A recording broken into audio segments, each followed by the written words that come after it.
പ്രവാചകൻ സല്ലല്ലാഹു അലൈഹി വസല്ലമ തങ്ങൾ അല്ലാഹുവിന്റെ പ്രവാചകൻ സല്ലല്ലാഹു അലൈഹി വസല്ലമ തങ്ങളോട് ചോദിക്കുന്ന നബിയേ, ജനങ്ങൾ ഖബറിന്റെ അകത്ത് നിന്ന് എഴുന്നേറ്റ് വരുന്ന രംഗമെങ്ങനെയാണ്?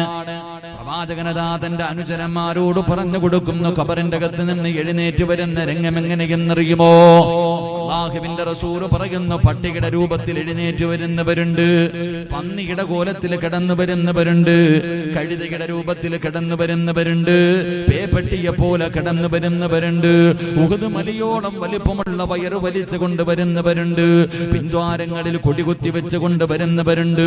അല്ലാഹുവിന്റെ പ്രവാചകൻ സല്ലല്ലാഹു അലൈഹി വസല്ലമ തങ്ങൾ തന്റെ സ്വഹാബാക്കളോട് പറഞ്ഞു കൊടുക്കുന്ന, സ്വഹാബാ, എന്റെ സമുദായം 41 വിഭാഗത്തിലാണ് ഖബറിന്റെ അകത്ത് നിന്ന് എഴുന്നേറ്റ് നാളെ പടച്ചുറപ്പിന്റെ പരലോകത്തേക്ക് കടന്നു വരുന്നതെന്ന് അല്ലാഹുവിന്റെ പ്രവാചകൻ അവിടെന്ന് പറഞ്ഞു തരുമ്പോ, എന്റെ പ്രിയമുള്ളവരെ, അതാ ആടുകൾ അതാ നയിച്ചു കൊണ്ടുപോകുന്നത് പോലെ എല്ലാവരും ഖബറിന്റെ അകത്ത് നിന്ന് എഴുന്നേൽക്കുകയാണ്.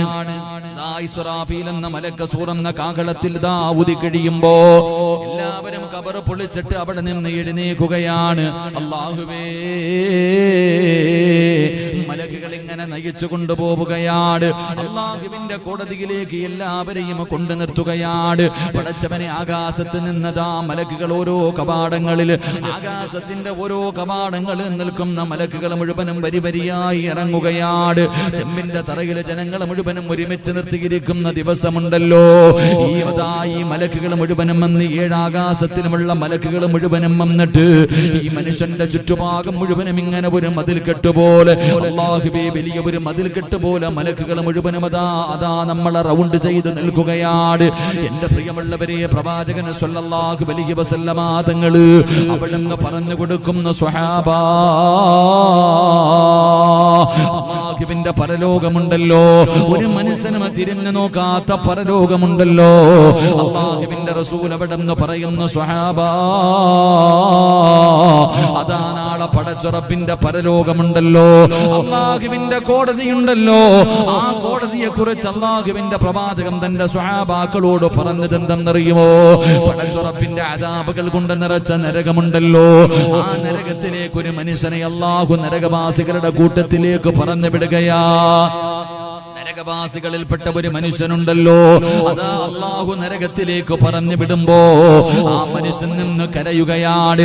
നരകത്തിന്റെ മുന്നിൽ നിന്നിട്ട്, സിറാത്ത് എന്ന പാലത്തിന്റെ മുന്നിൽ നിന്നിട്ട് ഈ മനുഷ്യൻ വല്ലാതെ അങ്ങ് കരയുകയാ. അവസാനം അല്ലാഹു സുബ്ഹാനഹു വ തആല ആ മനുഷ്യന്റെ കരച്ചിൽ കണ്ടിട്ട് പറയുന്നു, മനുഷ്യാ, ഇന്നത്തെ ദിവസം ഒരേ ഒരു സൽക്കർമ്മം നീ കൊണ്ടുവന്നാൽ, ഇന്നത്തെ ദിവസം ഈ പരലോകത്ത് നിന്ന് ഒരേ ഒരു സൽക്കർമ്മം നീ കൊണ്ടുവന്നാ നിനക്ക് ഞാൻ സ്വർഗം തരാമെന്ന് അല്ലാഹു പറയുമ്പോ റസൂലുള്ളാഹി പറയുന്നു, സ്വഹാബാ,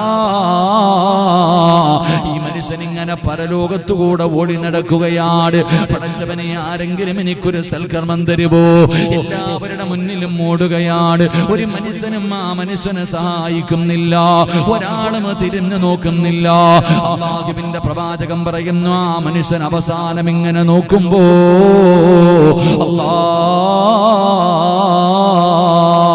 തന്റെ കുടുംബക്കാരെ കാണുകയാണ്. തന്റെ ഭാര്യ നിൽക്കുന്നുണ്ട്, തന്റെ കൂടപ്പിറപ്പുകൾ നിൽക്കുന്നുണ്ട്, തന്റെ മാതാപിതാക്കൾ നിൽക്കുന്നുണ്ട്. പടച്ചവനെ, ഒരു മനുഷ്യനും കണ്ട പരിചയം കാണിക്കുന്നില്ല, ഒരാളും തിരിഞ്ഞു നോക്കുന്നില്ല. എല്ലാവരുടെ മുന്നിലും പോയിട്ട് ഒരു നന്മയ്ക്ക് വേണ്ടി കടന്ന് യാചിക്കുകയാ. പടച്ചവനെ, അവസാനം അല്ലാഹുവിന്റെ റസൂൽ പറഞ്ഞു, സ്വഹാബാ, റസൂല് പറയുകയാണ്, അവസാനം ഈ മനുഷ്യൻ നോക്കുമ്പോ തന്റെ പൊന്നാര മകനുണ്ടല്ലോ, ഒരുപാട് അമലുകളുമായിട്ട് സ്വർഗത്തിലേക്ക് കടന്നു പോകുകയാ.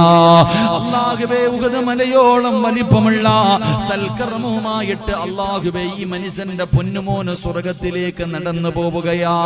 പിതാവ് തന്റെ പൊന്നാര മകനെ കാണുമ്പോ അവിടുന്ന് വല്ലാത്ത സന്തോഷമാണ്. അല്ലാഹുവേ, യാ ബുനയ്യാ, ഉപ്പാന്റെ പൊന്നുമോനെ എന്ന് പറഞ്ഞുകൊണ്ട് ഈ മനുഷ്യനതാ ഓടുകയാണ്. തന്റെ പൊന്നാര മകന്റെ ചാരത്തേക്ക് ഓടിച്ചെന്നിട്ട് വാപ്പ കരഞ്ഞുകൊണ്ട് പറയുന്നു, മോനെ ഞാൻ നിന്റെ പിതാവാടാ, നിനക്ക് വേണ്ടിയാണ് ഞാൻ കഷ്ടപ്പെട്ടത്. അല്ലാഹു എന്നോട് പറഞ്ഞിരിക്കുകയാണ്, ഇന്നത്തെ ദിവസം ഒരു നന്മ കൊണ്ടുപോയാൽ അല്ലാഹു എനിക്ക് സ്വർഗം തരാമെന്ന് പറഞ്ഞിരിക്കുകയാ. അതുകൊണ്ട് മോനെ നിനക്കൊരുപാട് സൽക്കർമ്മമുണ്ടല്ലോ, അല്ലാഹു നിനക്ക് സ്വർഗം തന്നിരിക്കുകയാണല്ലോ. ഒരു നന്മ എനിക്ക് തന്നെന്ന് പറഞ്ഞിട്ട് നിനക്കൊന്നും നഷ്ടം വരാനില്ലല്ലോ. എന്തായാലും നീ സ്വർഗവാസിയാണല്ലോ. ഈ വാപ്പയ്ക്കൊരു നന്മ തരുമോ എന്ന് തന്റെ പൊന്നാര മകന്റെ മുന്നിൽ കിടന്ന് ഒരു പിതാവ് യാചിക്കുകയാണ്. എന്റെ പ്രിയപ്പെട്ട സഹോദരാ,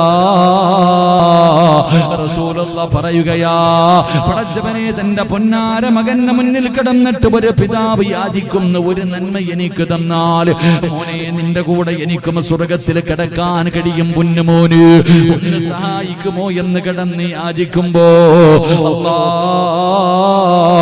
തന്റെ പിതാവിനോട് ഒരു കരുണയും കാണിക്കാതെ, തന്റെ പ്രിയപ്പെട്ട പിതാവിന് ഒരു കണ്ട പരിചയം പോലും കാണിക്കാതെ ആ പൊന്നമകൻ നടന്നു പോകുമെന്ന് പരിശുദ്ധമായ ഖുർആൻ ഇവിടെന്ന് പറയുമ്പോ അല്ലാഹുവിന്റെ ഖുർആനാ പറഞ്ഞത്, യൗമ യഫിറുൽ മർഉ മിൻ അഖീഹി വ ഉമ്മിഹി വ അബീഹി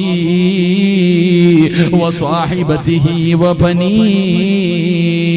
പടച്ചവനെ മാതാപിതാക്കളോ ഭാര്യയോ മക്കളോ കൂടപ്പറപ്പോ കൂട്ടുകാരോ കുടുംബക്കാരോ ഒരു മനുഷ്യനും നിന്നെ കണ്ട പരിചയം കാണിക്കാത്ത ഒരു ദിവസം നിനക്ക് വരാനുണ്ടെന്ന് അല്ലാഹുവിന്റെ വിശുദ്ധമായ ഖുർആൻ ഇവിടെന്ന് പറഞ്ഞു തരുമ്പോ എന്റെ പ്രിയമുള്ളവരെ അങ്ങനെ ഒരു ദിവസം വരാനുണ്ടല്ലോ. ചെമ്പിന്റെ തറയില് വസ്ത്രമില്ലാതെ പ്രവാചകൻ ആ ദിവസത്തെ കുറിച്ച് അവിടെന്ന് പറഞ്ഞു തന്നത് ആയിഷ, അന്നൊരു മനുഷ്യനും ഔറത്തുണ്ടാകില്ല, വസ്ത്രം ധരിക്കാതെ ചെരുപ്പ് ധരിക്കാതെ എല്ലാവരും നാളെ പടച്ചുറപ്പിന്റെ പരലോകത്തേക്ക് കടന്നു പോകുമെന്ന് പ്രവാചകൻ അവിടെന്ന് പറയുമ്പോ ആയിഷ ബീവി റളിയല്ലാഹു തആല അവിടെന്ന് ചോദിച്ചു, നബിയേ ഔറത്ത് മറയ്ക്കാതെ ജനങ്ങളെ നടന്നു പോയാൽ, വസ്ത്രം ധരിക്കാതെ ജനങ്ങളെ നടന്നു പോയാ പരസ്പരം ഔറത്ത് കാണില്ലേ നബിയേ? അല്ലാഹുവിന്റെ റസൂല് പറഞ്ഞു, ആയിഷ ഒരാളും തല ഉയർത്തി നോക്കില്ല ആയിഷ. ഒരു മനുഷ്യനും വസ്ത്രമില്ലാതെ മുന്നിലൂടെ ഒരു പെണ്ണ് നടന്നു പോയാൽ ആരും നാളെ പടച്ചറപ്പിന്റെ പരലോകത്ത് വെച്ച് തലവൊന്ന് ഉയർത്തിയിട്ട് നോക്കാൻ ഒരാളെ കൊണ്ടും കഴിയില്ല ആയിഷ. അല്ലാഹുവിന്റെ റസൂല് പറയുന്നു, ചെമ്പിന്റെ തറയിലാണ് നിൽക്കുന്നത്, ചെമ്പിന്റെ തറയിലാണ് നിൽക്കുന്നത്. തലയുടെ മുകളിൽ സൂര്യൻ ഇങ്ങനെ ഉദിച്ചു നിൽക്കുകയാണ്. ലക്ഷക്കണക്കിന് കിലോമീറ്ററുകളിൽ മുകളിൽ കിടക്കുന്ന സൂര്യന്റെ ചൂട് സഹിക്കാൻ നമുക്ക് കഴിയുന്നില്ല. ചെരുപ്പിടാതെ നട്ടുച്ച സമയത്ത് റോഡിലൂടെ നടക്കാൻ കഴിയുന്നില്ല. എങ്കിൽ അല്ലാഹുവിന്റെ റസൂല് പറയുകയാ, ചെരുപ്പുമില്ല വസ്ത്രവുമില്ല, ചെമ്പിന്റെ തറയില് തലയുടെ മുകളിൽ സൂര്യൻ ഇങ്ങനെ ഉദിച്ചു നിൽക്കുകയാ. ഒരു ചാണ് മുകളില് തലയുടെ മുകളിൽ സൂര്യൻ ഇങ്ങനെ ഉദിച്ചു നിൽക്കുകയാണ്. റസൂലുള്ളാഹി പറയുന്ന തലച്ചോറ് തിളച്ചിട്ട് മുഖത്തുകൂടെ ഇങ്ങനെ ഒലിച്ചിറങ്ങുകയാ. അല്ലാഹുവേ, തലച്ചോറ് മുഖത്തുകൂടെ ഇങ്ങനെ ഒലിച്ചിറങ്ങുന്നു, ഇള ഒലിപ്പിക്കുന്നുണ്ട്. പടച്ചവനെ പ്രവാചകൻ സ്വല്ലല്ലാഹു അലൈഹി വസല്ലമ തങ്ങൾ അവിടെന്ന് പറഞ്ഞു തരുമ്പോ അല്ലാഹുവിന്റെ റസൂല് പറഞ്ഞു, പെങ്ങളെ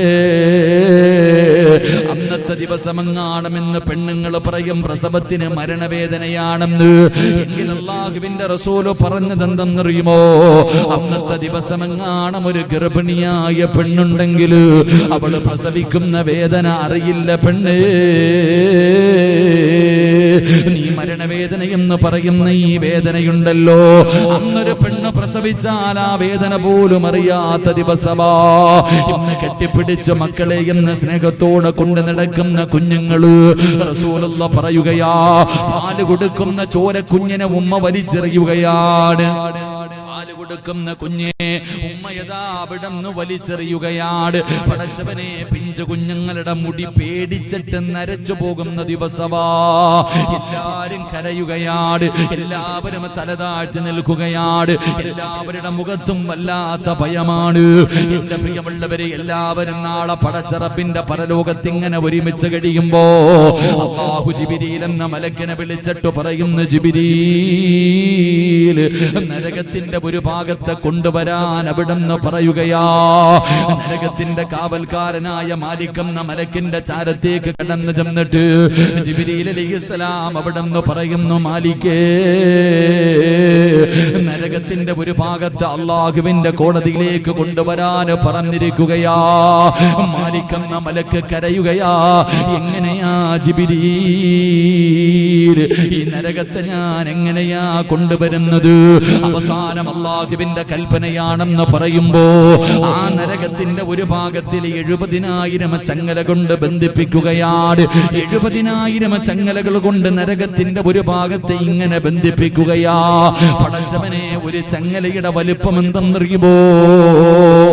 ആ ചങ്ങലയിലെ ഒരു കൊളുത്തുണ്ടല്ലോ, ഈ ദുനിയാവിനെക്കാളും വലുതാണെന്ന് നബി മുഹമ്മദ് മുസ്തഫ സല്ലല്ലാഹു അലൈഹി വസല്ലമ തങ്ങൾ പറയുകയാ. നരകത്തെ വലിച്ചു കൊണ്ടുവരുന്ന 70,000 ചങ്ങല, ആ 70,000 ചങ്ങലകളിൽ ഒരു ചങ്ങലയിലെ ഒരു കൊളുത്തുണ്ടല്ലോ, ഈ പ്രപഞ്ചത്തിനെക്കാളും വലുതാണെന്ന് പ്രവാചകൻ അവിടെന്ന് പറയുമ്പോ ഒരു ചങ്ങലയിൽ 70,000 മലക്കുകള് പടച്ചവനെ കരഞ്ഞു വിളിച്ചുകൊണ്ട് പടച്ചറപ്പിന്റെ അദാബുകൾ കൊണ്ട് നിറച്ച നരകത്തെ ഇങ്ങനെ കൊണ്ടുവരികയാണ്. ആ ദിവസമുണ്ടല്ലോ, ആ നരകത്തെ ഇങ്ങനെ കാണുന്ന സമയമുണ്ടല്ലോ, മക്കൾ അല്ലാഹുവിനോട് പറയുന്നു, നാദാ, എന്റെ പാപങ്ങൾ മുഴുവനും എന്റെ വാപ്പയുടെ തലയിൽ കെട്ടിവെക്ക്, എന്റെ ഉമ്മാടെ നന്മ മുഴുവനും എടുത്ത് എനിക്ക് തന്നിട്ട് എന്റെ സ്വർഗത്തിലേക്ക് കടത്തി വിടണേ അല്ലാ. എന്റെ മാതാപിതാക്കൾക്ക് നരകം കൊടുത്താലും കുഴപ്പമില്ല, എനിക്ക് നീ സ്വർഗം തരണേ എന്ന് സ്വന്തം മക്കള് പറയുന്ന ഒരു ദിവസം വരാനുണ്ട്. മനുഷ്യ, എന്തേ നീ അതിനെ കുറിച്ച് ചിന്തിക്കാത്തത്? പ്രവാചകൻ അവിടെന്ന് പറയുന്നു, നാളെ ചെമ്പിന്റെ തറയിൽ നിന്നിട്ട് കാല് പൊള്ളുന്ന സമയം മക്കൾ അല്ലാഹുവിനോട് പറയുന്നത് എന്തെന്നറിയുമോ? അല്ലാഹുവേ, ചെമ്പിന്റെ തറയിൽ നിന്നിട്ട് എന്റെ കാല് പൊള്ളുന്നു അല്ലാ, ഈ ചൂട് സഹിക്കാൻ എന്നെ കൊണ്ട് കഴിയുന്നില്ല റബ്ബേ, എന്റെ ഉമ്മാനെ ഒന്ന് മലത്തി കടത്തി തരുവോ അല്ലാ, ഞാൻ അവരുടെ നെഞ്ചത്ത് കയറിയൊന്ന് നിൽക്കട്ടെ റബ്ബേ എന്ന് മക്കള് പറയുന്ന ഒരു ദിവസം വരാനുണ്ടെന്ന് പ്രവാചകൻ അവിടെന്ന് പറയുമ്പോ റസൂലുള്ളാഹി പറയുന്നു, സ്വഹാബാ, എല്ലാവരും നാളെ പടച്ചറപ്പിന്റെ പരലോകത്ത് വന്നു കഴിയുമ്പോ അല്ലാഹുവിന്റെ സിംഹാസനം കൊണ്ടുവെക്കുകയാണ്. പടച്ചറപ്പതാ വിചാരണയ്ക്ക് വേണ്ടി ജനങ്ങളെ മുഴുവനും പിടിച്ചു നിർത്തുകയാണ്. അല്ലാഹുവിന്റെ റസൂല് പറയുന്നു, സ്വഹാബാ, അല്ലാഹു സുബ്ഹാനഹു വ തആല 4 കാര്യങ്ങളാണ് ആദ്യമായിട്ട് ചോദ്യം ചെയ്യുന്നത്. നാളെ പടച്ചറപ്പിന്റെ പരലോകത്ത് ഓരോ മനുഷ്യനോടും അല്ലാഹു ആദ്യമായിട്ട് ചോദിക്കുന്നത് 4 കാര്യങ്ങളാ. ആ 4 കാര്യങ്ങൾക്ക് മറുപടി പറയാതെ വെച്ചിരിക്കുന്ന കാലൊന്ന് ചലിപ്പിക്കാൻ ഒരു മനുഷ്യനും കഴിയില്ലെന്ന് നബി മുഹമ്മദ് മുസ്തഫ.